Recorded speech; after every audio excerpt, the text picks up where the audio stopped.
Incredible flavours, even better stories. One pour, 10 minutes. Aussie bourbon lovers sharing bourbon with Australia.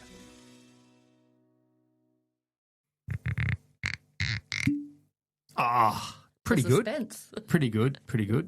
What do we have pouring today, H? We're drinking a Casey Jones cinnamon cut whiskey today. Excellent. This is another one of our souvenirs, so to speak, from the Kentucky Bourbon Festival. And it's quite a unique flavour to this one.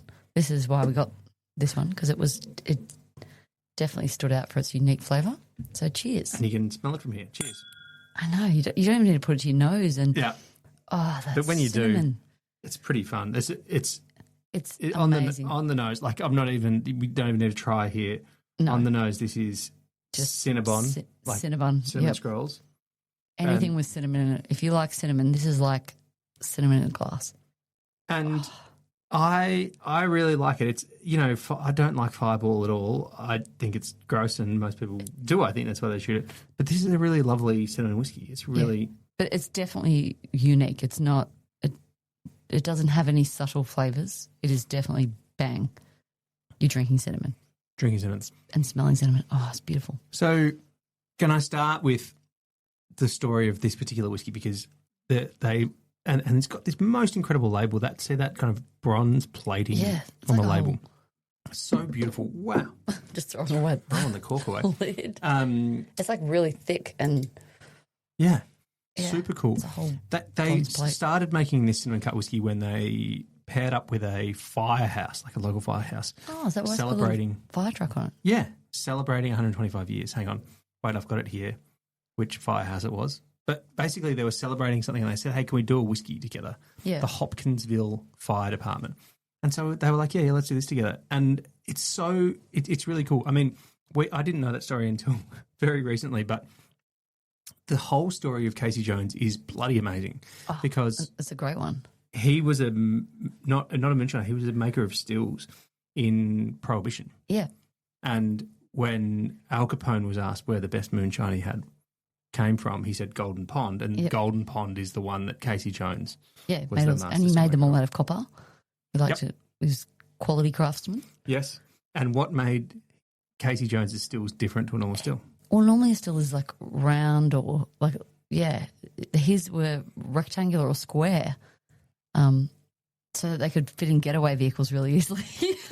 Exactly. Pop it in your car and drive away. Yeah. And they also had handles on them so you could pick them up and move them. Yeah. Because moonshining obviously is its own thing. Yeah.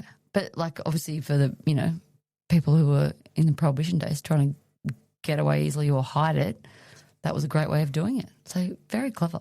Amazing. And very unique. AJ, who's I think grandfather or great-grandson, or great-grandson. I think he is. Yeah. He has his... Casey is the one who's now bringing the Casey Jones brand back and doing cool stuff, and I'm pretty sure it was him who we met at Kentucky Bourbon Festival. But he has he's the last still that his grandfather made is the one he's currently using. And you can see it. It's when you go and visit, you can see it in there. We haven't done that yet, but you can see it on the website. It looks like a still that's the wrong shape. It's a picture amazing. on the label. It looks like it's got sharp edges. I've never seen a still anything like so it. Unique. You're not used to seeing corners on a still. But to know that they made it so that they could obviously get the biggest capacity possible in like a truck bed or a back of a wagon. Yeah. That's so cool. Yep. And then make a getaway when someone was coming. Yeah. Which I suppose is what you need to be able to do. Like all good bourbons. Need a good story, and this is a great one. I hope they weren't trying to get away in the middle of distilling. Maybe they would have been. That would have been you want real to take dangerous. everything with you, because otherwise you would have had to take it with you, of course, but I suppose it just depends on when the it wasn't police a scheduled thing get sprung during Prohibition. All right, I'm going to do a quick quiz because this is one of these fun things that you know plenty about. All about things of bourbon. So there's 2 rules that this breaks so that they can't call it bourbon. Can you have a look at the bottle and work out what the 2 rules are that it's breaking? 2 rules, okay. The first...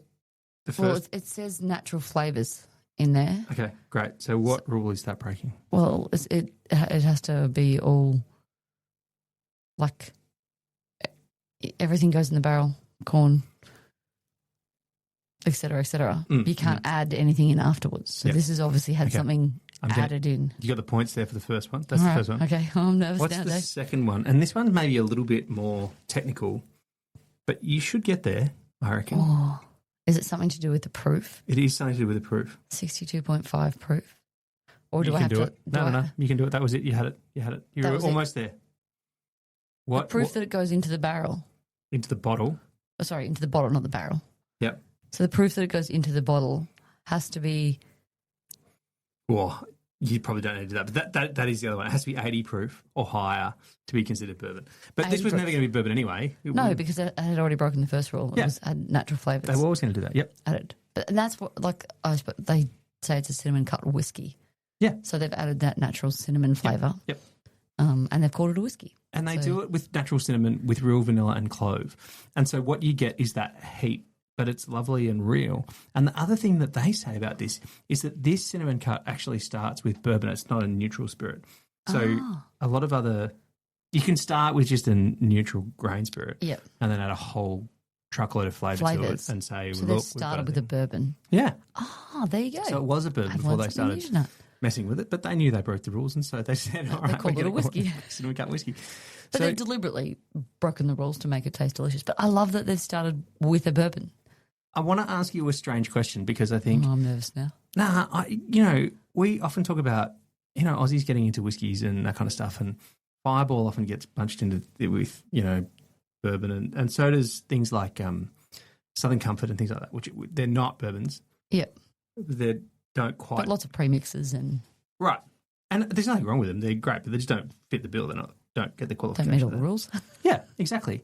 So do you reckon something like this is a good gateway for someone who wants to try more bourbon, or is someone who's trying to work out a bit more about whether or not this is for them? You'd want the person to like cinnamon. If Cinnabons are your favourite thing, definitely a gateway. We poured it one night for a couple of friends and some of them absolutely loved it, and one of them sat there and just didn't drink it, and I was like, oh. And he's like, I cannot stand cinnamon. Oh. And I was like, oh, well, I would never pour you this if you do not like cinnamon. How do we must have not have known. No, we were just trying different ones. And he put his nose near it and just went, no, because it smells beautifully like cinnamon. So if you're not a cinnamon fan, don't try this one. But I definitely, for someone who is a cinnamon lover or someone who doesn't drink much bourbon or whiskey and wants to try, if you like Cinnabons, start with this one. It's so good. And like for me, different to Fireball and different to other cinnamon whiskies I've had, this is really like, for me, it's almost got a doughiness to it in a way that the flavour is really smooth and subtle, but the nose is really strong. So it kind of evens it out and balances it, I think. Sometimes we talk about notes, what you get in a whiskey, right? Sometimes you go, I'm getting a note of, I don't know. Peaches or cherries or vanilla right, these kinds of things. Maple syrup. And when you're getting them, I feel like I'm really digging around to try to get something. Well, they're subtle, and it's mixed with other flavours, right? Yeah. When you nose this, there isn't any confusing what you're getting. No, you're getting cinnamon, and you're walking past a bakery and smelling Cinnabons. Do you think there's anything wrong with people who love bourbon and liking this? No.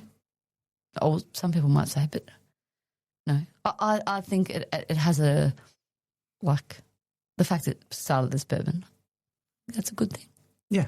I don't think you can get it in Australia. I think this is one you have to head over to the US and grab a bottle over there, probably in Kentucky only, actually. Or maybe it's got a bit slightly better, broader distribution than that. But definitely, if you're interested in trying some moonshine and some of the cool things that this history of Casey Jones and what AJ and the family are doing, you got to check it out. And, I mean, we've got to go and I want to see that square still. It's another thing on our to-do list. We definitely need to go there. Because they're certainly one of the most interesting, not most interesting, that's maybe a bit rough, but very interesting distillery to visit at Kentucky Bourbon Festival because they've got that moonshining history and they've got some amazing stories about the family and what Casey did and all that stuff. And it's one of my favourite things to pass my glass over and say, tell us about your distillery. And that's probably the 300th time they've told it for the day or the weekend or whatever, but they still tell it with so much passion and they love these stories. It's their story. Yeah. And who doesn't love a good bourbon story? Yeah, absolutely. Absolutely. Well, here's to a delightful pour of something that's not bourbon but pretty close. Pretty close. And just very cinnamony. Drinking and eating Cinnabons all in one go. Cheers. Cheers. Thanks for listening. Make sure you're connected with us on TikTok, Instagram and YouTube, and stay connected with us by clicking subscribe on your favourite podcast app.